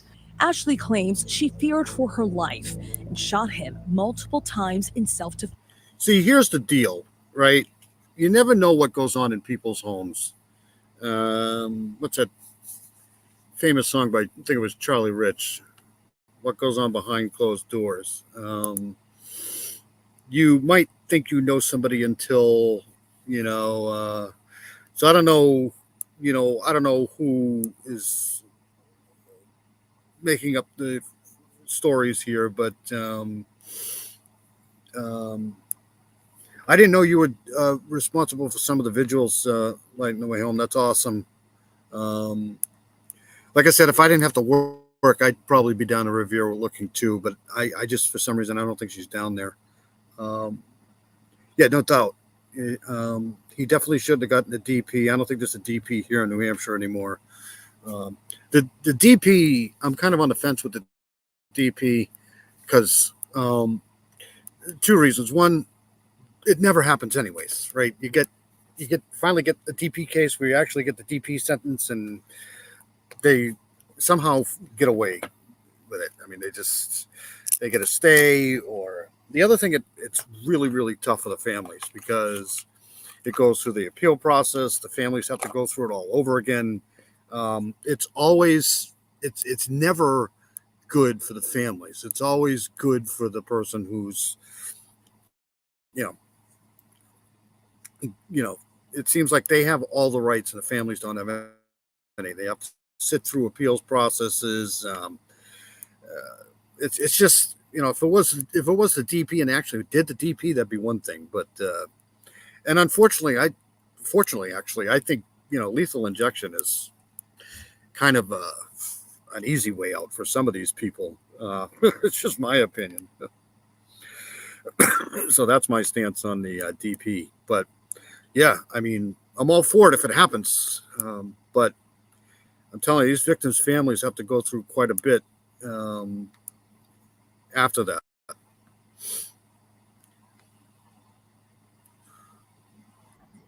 Before running to her neighbor's house. She's with me now, quite upset. The weapon is here. We need the police before her mother and the little girl gets back from the park. I don't want them to find it. Now 32, Ashley choking back tears as jurors heard that 911 call. She came in, she was quite hysterical. I didn't know who was banging on my... They've been having... Like, the Chad Duerman case, I don't know if you guys know about that case, but he basically unalived his 3 kids. And there's no denying it. I mean, everybody knows he did it. He was sitting on the front step with the pew right beside him. Everybody knows he did it. But yet he's pleading not guilty. Now, in my opinion, there should be like a fast track with this thing because everybody knows he did it. I don't know why they're going to trial for this. I don't know what insane or not. I don't know, but there should be literally a fast track for some of these people because we know he did it. It's not like it's anybody else. So yeah, but they're going to drag it out in court. It's going to be a court case. There's going to be appeals. It's just it's annoying. It's trouble. Doug's adult daughter, Eva, telling 2020 she doesn't believe it was self-defense. If it was self-defense, why did she shoot multiple times? If I was defending myself in a situation, I would shoot once and I wouldn't shoot to kill. I wouldn't take a life away. In court, the medical examiner testified that the gun was fired from at least 3 feet away. I determined the manner of death to be homicide. No one is disagreeing that Doug Benefield died at the hands of another. The question is whether or not that death was justified by what Ashley Benefield perceived in that moment. Sorry to hear that, Dean. If we don't see you, have a good night. Like I said, you're always welcome in this chat. You're a great guy. Everybody appreciates you being here. Same with me. Have a good weekend if we don't see you, man. there was always this little thought in the back of my head that said Ashley's going to do something to him. Ashley's going to sabotage him somehow. So when that happened, I was obviously shocked, but that little voice in the back of my head said I was right. She did. She killed him. Outside court, advocates for survivors of domestic violence have rallied around Ashley, including her mother and daughter Emerson, now 6 years old. We want the truth. We want everything out there so people will see that Ashley is not guilty for what they say she is. The prosecution rested their case today. The defense begins tomorrow. The defense is going to put on witnesses and evidence to try to argue that she had reason to fear for her life based on the months and years of abuse. The jury of 5 women and 1 man are expected possibly go to jail for a very long time. I do want to appreciate everybody coming in to my chat, my lives. You guys are all awesome, especially the people on the replay, because I know there's, a lot of people that watch the replay that can't, I'm on way late, but it's because I work nights. But I do appreciate everybody. It's not easy to stay up this late and watch me, that's for sure. Oh.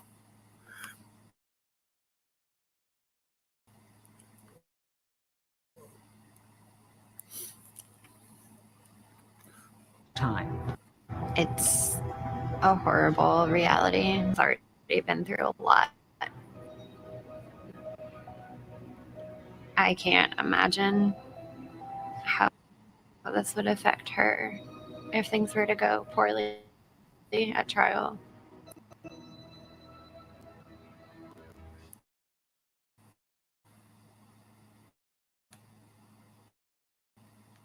All right, I think that's the end of that. Stop sharing that. I do want to go to this part of the trial just for a second.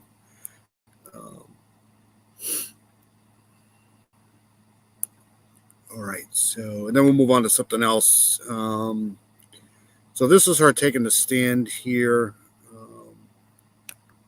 I don't know why she took the stand in her own defense, but that never works out well, usually.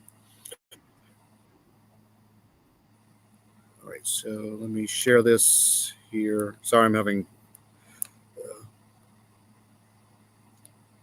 Thank you, Heather. My laugh is terrible.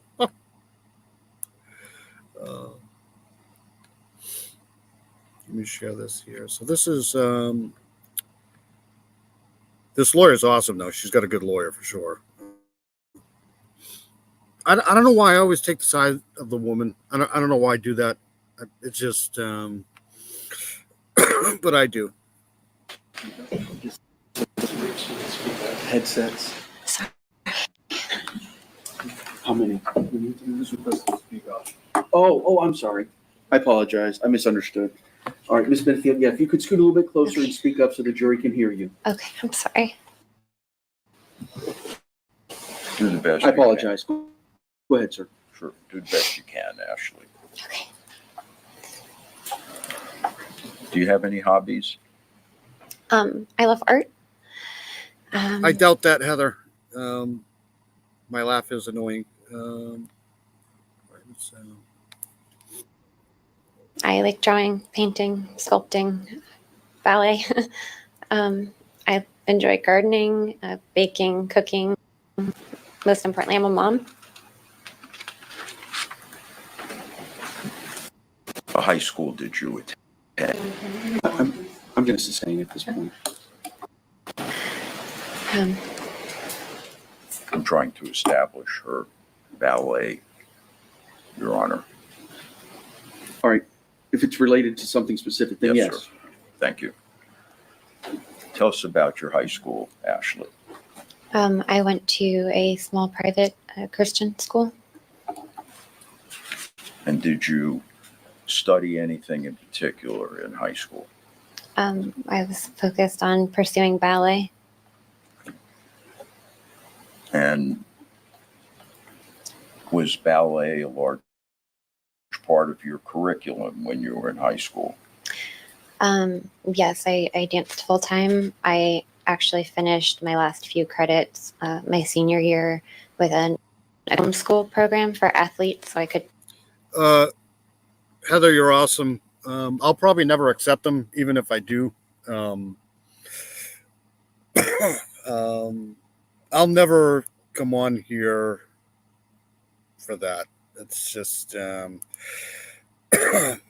I I love doing this somewhat because I know that it sounds like probably a broken record here, but it's about the victims' families. Anything I can do to get the word out on some of these cases, especially when it comes to children and people who really have no way to defend themselves, because it is what it is. I mean, these crimes are brutal. They're horrible.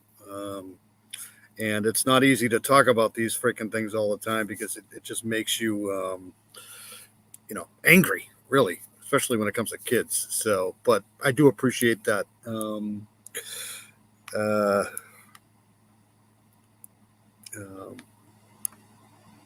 I mean, some cases are, like domestics like this here. It's, but I know the domestic abuse happens, and I know it happens a lot more than people think it does. And unfortunately, when people think about domestic abuse, all they think about is a physical abuse. But mental abuse is not to shake a stick at either. And a lot of these people are controlling. They're just controlling people, and they have ways of doing things that just, I don't want to say that's happening in this case. I'm just saying it does. Those things do happen. And for some reason, I just always take the side of the woman because I know I've seen it before. I've seen things like that. So it's an interesting trial, though, because she was a lot younger than him.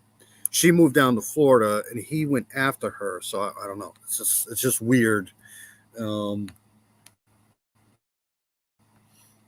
Dance during the day. Do you still dance professionally? No. Why not? I retired after I tore my hamstring. I want to ask you about Doug. When did the two of you meet? We met August 25th of 2016. And tell us what your impression of him was when you met. He was very confident in who he was, passionate about what he was doing for work. He was fascinating to talk to. What was it, if you recall in particular, that attracted you to him, Ashley?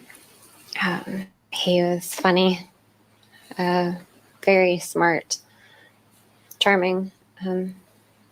We just instantly clicked.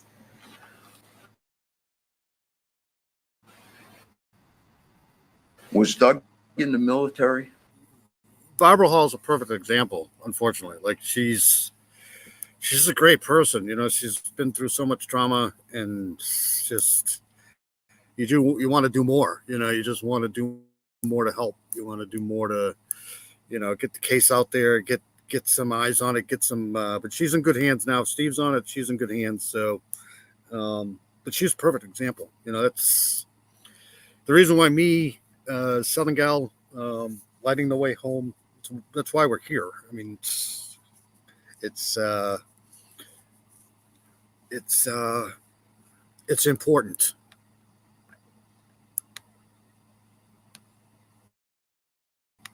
He was in naval aviation. Did he turn out to be who you thought he was? No, not at all. I want to direct your attention, Ashley, now, if I can, to the day of the homicide, September 27, 2020. Okay. Specifically late in the afternoon. Would you tell us why Doug was at your home? He came over to help load some of the larger items that my mom and I had kind of pre-staged in the garage into the U-Haul truck. And were there any discussions between the two of you about the order that these things should be placed in the back of the truck? Yes. I didn't know that lighting the way home. Um, Sorry to hear about that. Um, yeah, absolutely. We're always going to be here for the Barbara Halls, the victims. It's it's not an easy thing. I can't imagine it being easy at all. We had discussed that my things would be going in last, right at the front, so they would be easy to get out first. At one point, he had me help him load one of the larger pieces into the back of the U-Haul truck. And when I was up in the truck with him, I realized that everything had been all like mixed together and it was no longer separated. And I pointed that out to him, and he got really offended and upset. He said, "It shouldn't be your stuff, your house, my house."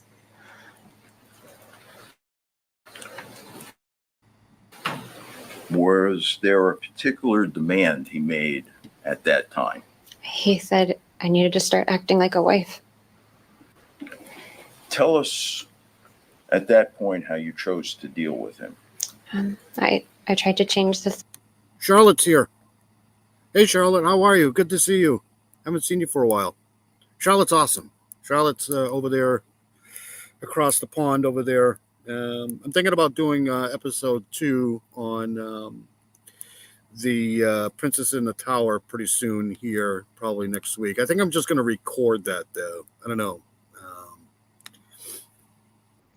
Subject, I could see. We'll move on to Henry the First next time. How upset he was getting. So I wanted to kind of alleviate that. And how was Doug reacting to your efforts to do that? He was getting more upset and aggressive and threatening. Do you attempt to avoid confrontation with him? Yes. What do you do? I was trying to get him to leave. I kept suggesting that maybe we should be done. Saying I was tired. We should just wrap it up for the day. And what was Doug's reaction to that effort? He heard me, but he completely disregarded what I was saying.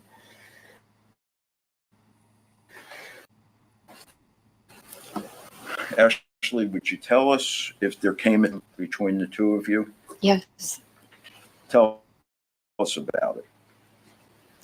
We were in the living room, and as he came up to me, instead of walking past me, he walked like right into me, like a body check. He like bumped me. His shoulder to your shoulder? Yes. And describe for us, if you can, the force of the bump. It caught me off guard. I almost fell. I like stumbled. How was he acting at that point? He was clearly hostile. He was mumbling under his breath and was glaring at me.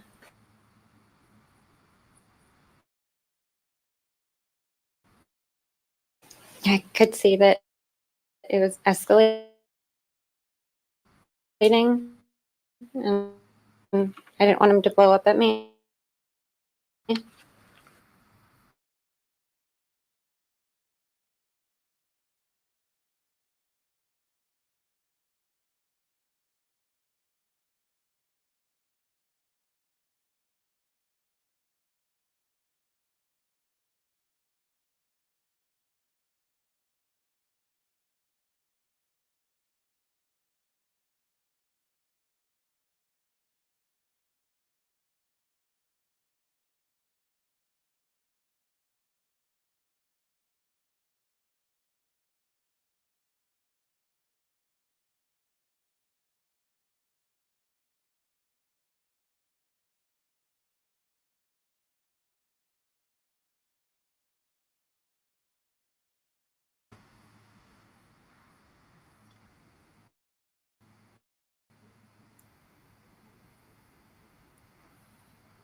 Okay, I paused the video a little bit. Okay, here we go. We're back.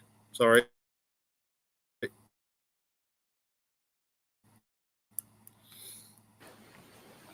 Approach. Yeah, just do me a favor. Whenever you're holding them up, they were facing the jury until 8, 9, and 10. Yes, sir.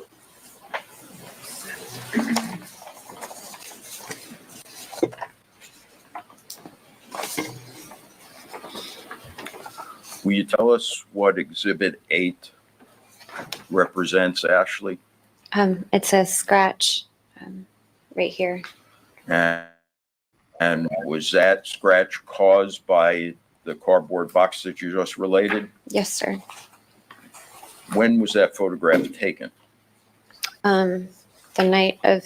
Yeah, I apologize. The computer I'm using is just it has its own mind. So we're back though. September 27th, 2020, at the sheriff's office. Okay, and how about exhibit number 9? Also scratches on my side. From the same incident? Yes, sir. Also taken that evening at the sheriff's office? Yes, sir. Okay, and exhibit 10? The same scratches as in 9. They're just, it's a close-up.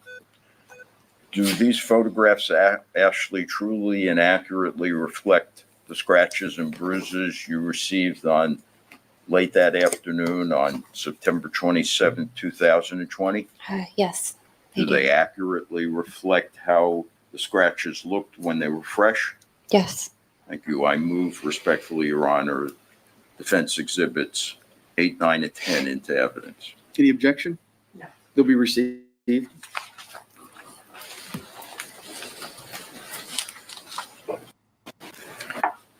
What was your response, Ashley, after being struck by the cardboard box? I apologized. Why would you have apologized? Because I could see how upset he was. Thank you, Charlotte. I don't know if you were here last week, but we had the old shit hit the fan with this computer. My computer died. The computer I like to use on these lives died. So I'm using the backup computer, and it is what it is. It's just not it's not as fast as the other one, but I got parts on the way, so let's hope they come in here Monday or Tuesday so I can fix it. And I didn't want him to get more mad at me. Doug go after that incident? He continued to the garage with the box. And what happens at that point? We started getting into a back and forth about being done for the day and what still needed to be packed and that I wanted to be done. And we... See, I myself personally, if I was the guy in this situation, I would have just left. You know, I'd have just said, look, this is not going well, so I'm just going to leave. But that's just me. I mean, I'm not everybody, you know, so I don't know. Ended up in our daughter's bedroom, and he started screaming at me. He said, shut the fuck up. He started calling me names. And he said, I can see what you're doing. You're trying to get me to leave. He said, I don't have to leave. I can stay and spend the night if I want to because I'm your husband. At that point, Ashley, how did you feel with respect to your own personal safety? I was scared. Did you take any steps to try to avoid anything further? Yes, I ran to try to leave the house. And where did you run to? To the front door. Did you make it? No. Tell us what happened. He stopped me. He grabbed me by the hand and he yanked me back. I'm not really sure how he did it, but he spun around so he was in front of me. between me and the door. So He was, said, I'm sorry, go ahead. where the fuck do you think you're going? What was your response? Do you specifically recall? Tell us. I just blurted it out and I said, I'm done and you need to leave now. What was Doug's reaction to that command to leave now? He said, you can't fucking leave me. Then what happens? He hit me on the side of the head.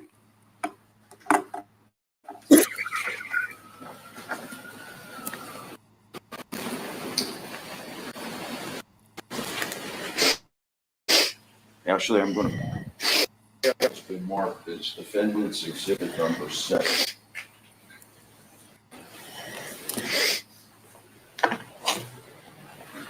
Tell us what that represents. It's a picture of my face.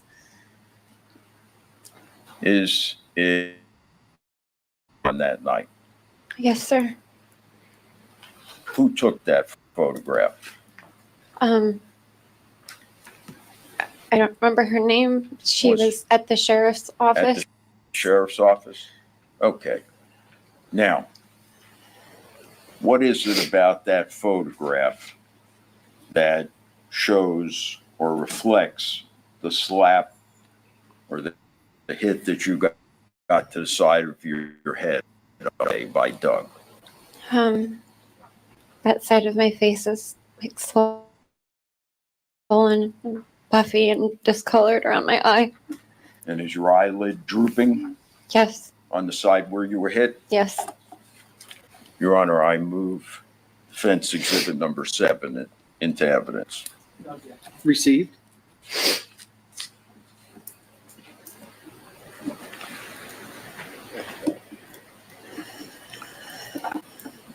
What was different at that moment, actually, than at any time in your prior relationship with Doug? He had never actually hit me before. What did you do? I ran Where? to my room Why? because I was scared. So yeah, they met a while before this took place, and according to my information, they hit it off. I mean, he's much older than she is. Her dream was to open a ballerina or some sort of situation like that, and then he actually put a lot of his money into. This is just from what I've gathered into the thing, and then the relationship went down the tubes after that. I don't know. It's just an interesting case. I'm going to play a little bit more of this and move on to something else and then get the hell out of here.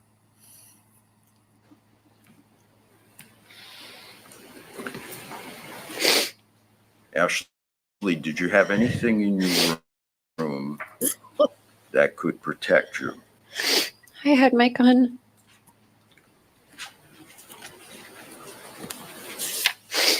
Did you grab the gun?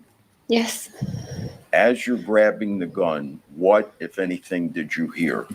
I heard the door hitting the doorstep. As if it is open? Yes. And what do you see, Ashley, when you look up? Doug was standing in the doorway. His face was red. Like the veins were bulging in his neck. The way he was looking at me, it didn't even look like Doug. His eyes were.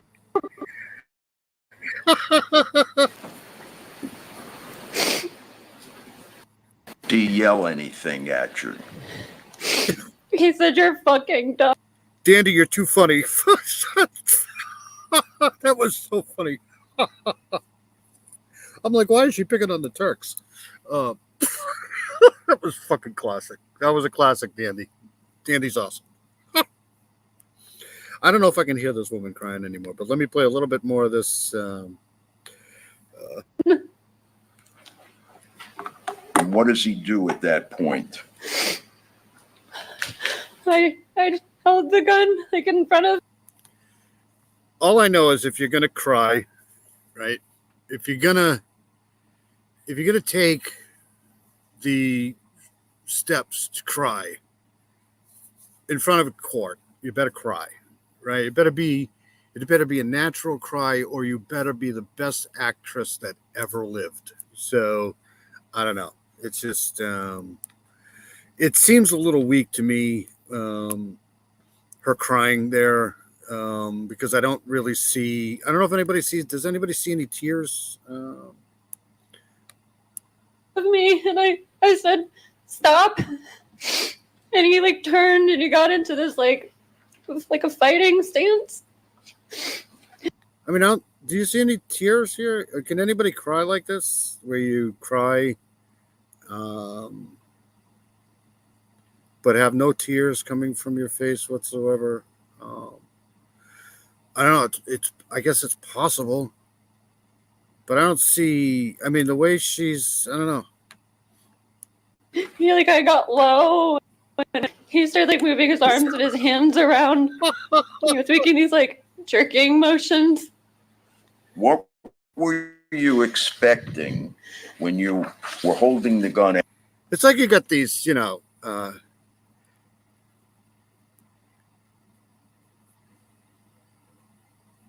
I was gonna play that too. Hey, Farquee, how are you? I just know because I hear a lot of these cases, right? You do the whole forensic files thing, and if you're gonna act, if you're gonna do this acting, you better do it really good. You better really like mean it. I just don't see any tears coming from her eyes here. I just don't understand why she would take the stand and put this whole act on. I just don't understand. This is weird. Out in front of you, and you told them. I'm not saying she's not sincere. If you're tensing up like this, I mean, I've never seen anything like this before. To stop. I thought when he saw it, he would leave. Did he? No.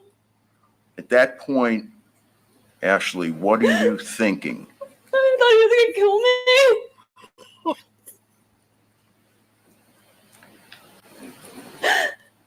Tell us what happens next. Can anybody cry I don't know, I guess 1 to 10, like 1 complete fake or 10. I don't think I've ever seen anybody cry like this. Usually when people, because it seems like she's trying to cry, but it's just not happening. That's just my opinion. It's just, I'm not saying she's faking it. I'm just saying it doesn't seem real. Next. He started coming towards me, and then he lunged at me, and I started pulling the trigger. And he just kept coming, and I remember trying to move to get away from him, but he kept coming at me.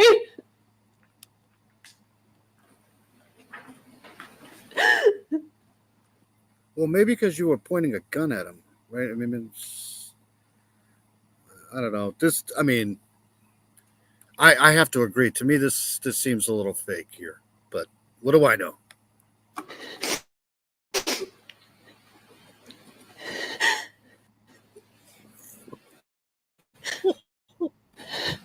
Ashley, would you tell us why, if you're holding a loaded firearm, you were attempting to move away? I was trying to get away from him. I was terrified.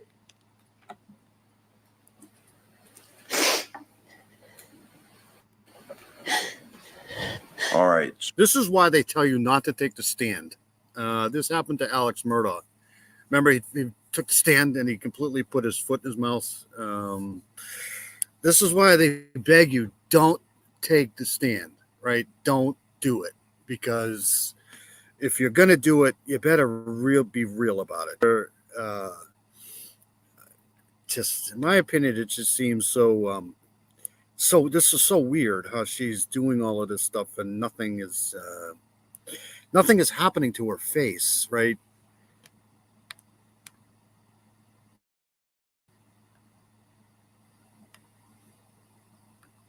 So you're firing. He keeps advancing. What happens next? It was like his feet slipped out from under him and his legs went up in the air.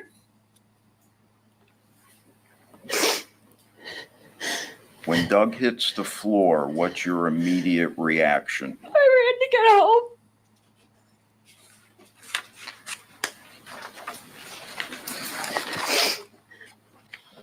Can you tell us how many shots you fired? I have no idea. I was in a panic. Do you remember anything about the shooting beyond what you've told us here? It was a blur. Where did you run for help, Ashley? To my neighbor's house. What's your neighbor's name? John Sant.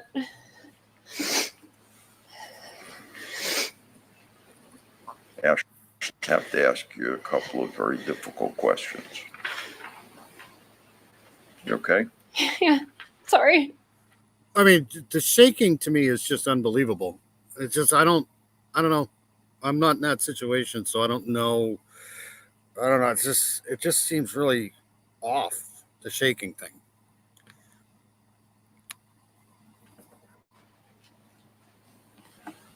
Ashley, tell the ladies and gentlemen of the jury why you shot Doug.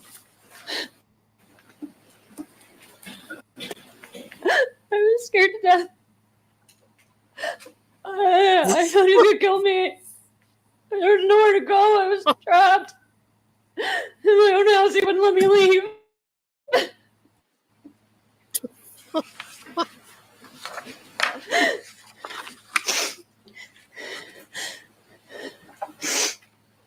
As you sit here today, Ashley, how do you feel about what happened? Horrible. Yeah, I think this was a bad idea to put her on the stand, but I know they cross-examined her right at some point. So I don't know. It's just really weird. I don't think that was convincing at all, in my opinion. But again, I don't know. How the hell do I know? I don't really know that much. All right, so I do want to play one more thing, and then I'm going to get the hell out of here. I want to go to this guy on the dock here, because he's been arrested now. And I just had it. Hold on a second. I don't know if anybody's been following this case here, but let me find it again here. This is about the guy that said he had nothing to do with this. Here it is, right here. Right here.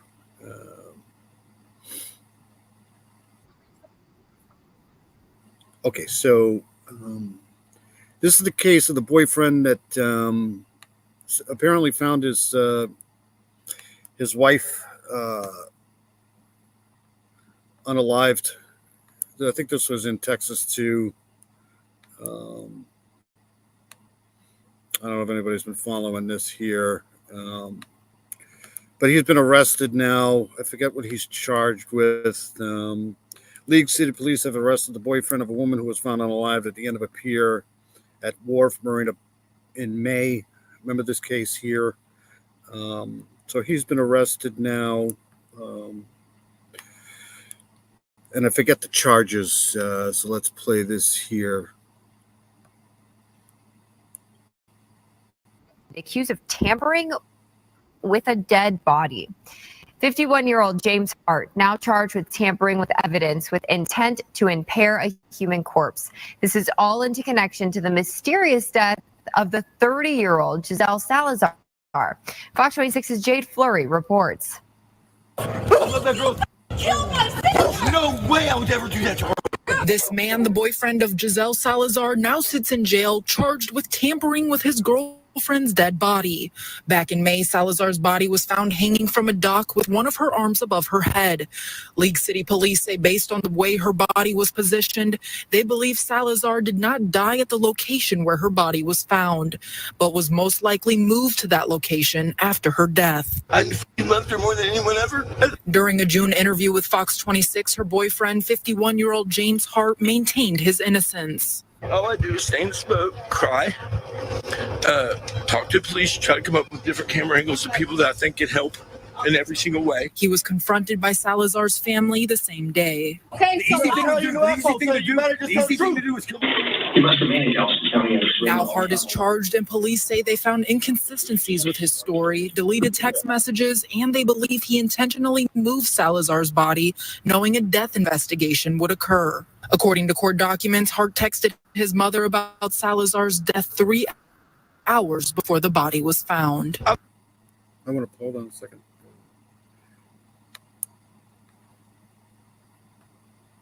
Before the body was found. I've called at least himself. I've had the cops out here at least 17 times in less than 6 weeks, 5 weeks. We did speak to Salazar's sister, who was not available. This guy's never been convincing to me at all. That's just my opinion. For an interview today, but she does tell us that she wants justice for her sister. A judge did issue an $80,000 bond for James Hart. Reporting from League City, Jade Fleury, Fox 26 News. All right. Great.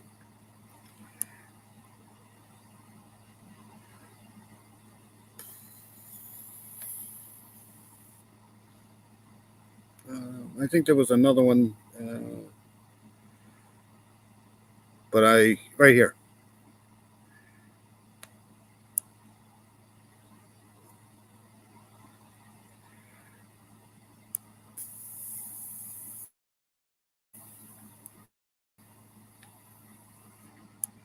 It is a story that got a lot of attention earlier this summer. A woman's body found hanging on a League City boat dock. Yeah, at the time, her boyfriend was dead. Now he's charged in relation to the case. Jason Miles in League City with the latest tonight. League City police tell me this is still an active investigation and that further charges are in each case. It's been nearly 2 months since a disturbing discovery in the Wharf Marina. A woman's body found dangling from a dock the morning after her boyfriend claimed she'd left their boat. This is the worst thing that's ever happened to me. This was like a nightmare you can't wake up from. 51-year-old James Hart told us in an interview that 30-year-old Giselle Salazar Tapia was the love of his life and that the mother of 4 went to the bathroom in the middle of the night but never came back. I want justice for Giselle. Yesterday, Hart was arrested at the marina in connection to his girlfriend's death. James Hart. This is video from his Galveston County Magistrate Court appearance. He's charged with tampering/fabricating physical evidence with intent to impair a human corpse. You don't think you understand the charge that is before you? Not really, but I understand what she just read to me. From the beginning, League City police suspected foul play in the case and that Hart is the only suspect. I mean, you got to ask yourself who else could have done it, right? When we know from, I don't know, 70 to 80% is usually going to be somebody close to the person. So LCPD detectives are hoping to have the Galveston County Medical Examiner's full report to include the toxicology. That's what I want to see sometime next week. So at the moment, still open investigation. In a statement today, a spokesperson told me, quote, LCPD detectives are hoping to have the Galveston County Medical Examiner's office's full report to include Salazar Tapia's toxicology report sometime next week. So at the moment, this is still an ongoing investigation. What I do know is I didn't have anything to do with it, and I never would have. I love Giselle. An investigation centered around this once seemingly concerned boyfriend. Hart's bond was set at $80,000. Among his bond conditions, he must stay in Galveston County and can have no contact with Salazar Tapia's family. Reporting from League City, Jason Miles, KHOU 11 News. We will see what happens next in this investigation. Jason, thank you. All right, so that's the end of that. And I think that's going to do it for me before I end up taking a sledgehammer to this computer. Yeah, I mean, this is so much evidence that it's, I don't know who else could be responsible, but we'll see what happens. Everybody's, I guess, innocent until proven guilty, or the other way around. I don't know. I just want to thank everybody for coming in. Sorry about all the freaking computer problems. It's just, I should just go out and buy another computer. It's my own fault. Nobody's fault but mine. But I do thank people for coming in and dealing with this crap tonight. But I want to thank everybody for being here. Dean Johnson, you're awesome. Thank you for coming in for our queue. I hope I'm saying that right. Thank you for coming in. Dandy, you're awesome. Heather, you're awesome. Everybody's great. I hope Southern Gal's doing all right. I know that she's had some issues, not her, but somebody. So I don't want to say anything because I don't know 100% what's going on. Barbara Hall, you're awesome. We're always thinking about you. Barbara Hall, you're great. Let's see here. I know that Lighting the Way Home was here. Thank you for coming in. Lighting the Way Home has a great channel. I just recommend going and subscribing to her. She's just great. I am. Who else was here? This computer's just not as fast as my other one, and I try to do things, quickly, and it always with this computer just not. It's not recommended. It's just not. Who else was in here? I know Charlotte was in here. Charlotte's great. Thank you for coming in, Charlotte. You're awesome. Thank you for your support. Karen Lee was in here. I know Karen Lee was in here. Karen Lee's great. She's probably over at Manimal's chat. Manimal reacts. I'll have to look up that case that we know about. If I miss anybody, I'm sorry. It's a senior moment thing. Let's see. I don't think necessarily Evil was in here. I hope he's all right. But anyways, I'm going to get out of here. If I missed anybody, I'm sorry. And again, anybody that's on the replay, I appreciate your support. Thank you very much for watching this stuff, even when I'm not here. All right, that's it. I'm going to try to play an outro and then get the hell out of here. I hope everybody has a great, great weekend. And stay safe. You just blocked him. You can't. I appreciate all the great support from all of you. I appreciate it very much. But that's going to do it for me. Let me try to play an outro. And your pewter sucks. It's a good computer. It's just, when you're on StreamYard and YouTube and trying to do all of this stuff, it just doesn't have enough memory. It just doesn't. All right, so what am I doing? I'm playing my outro and I'm getting the hell out of here. Everybody have a great weekend. Thank you all.